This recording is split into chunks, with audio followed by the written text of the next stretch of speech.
Il-Qorti tal-Appell ċaħdet appell tal-Avukat Ġenerali fuq il-ħelsien ta' żewġ tirġiel li kienu ġew illiberati fuq akkużi ta' kontrabandu ta' 20 kilo raża tal-kannabis fis-sena 2010. L-Avukat Ġenerali kien appella għal mod kif kienu indirizzati l-ġurati mill-imħallef sedenti u qal li l-ġurija kienu tħawdu bil-mod kif l-imħallef kien mexxa dan il-ġuri, argument li l-Qorti tal-Appell remmit il-barra. Godfrey Gambin kien spiċċa arrestat f'Lulju tal-2010 ma' żewġ Libjani, Adel Mohammed Babani u Nabil Ibrahim Saleh. Dan wara li l-pulizija sabulhom madwar 20 kilo ta' raża tal-kannabis, ftit wara li waslu x-xemxija fuq speedboat.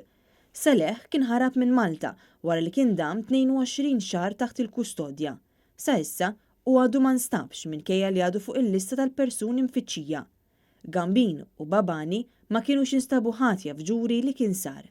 Il-Qorti tal-Appell preseduta mill-imħallef Joseph Azzopardi u l-imħalfin Joseph Zammit Mekkien u Giovanni Grixti mhux talli ma qablitx mal-argumenti tal-Avukat Ġenerali iżda qalet li l-imħallef kien korrett u preċiż fid-deċiżjoni tiegħu u kif tkellem. L-avukati Franco De Bono u Mario Mifsud kienu l-avukati tad-difiża. Raġel ta' 43 sena minn Luton qed jinżamm arrestat kif kien mixli li ta' daqqit ta' sikkina lil sieħbu. Il-każ seħħ f'San Pawl il-Baħar. Jirriżulta li l-akkużat Paul Adam Cinato joqgħod fl-istess appartament ma' sieħbu. Ir-raġel ta' 43 sena qed ikun mixli li għeddet u weġġa gravi lil sieħbu mingħajr intenzjoni li joqtlu.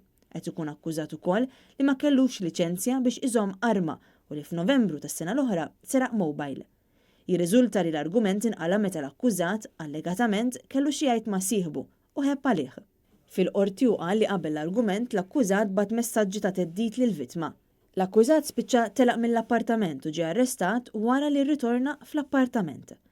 L-akkużat qed iwieġeb mhux ħati tal-akkużi mresqa kontrih.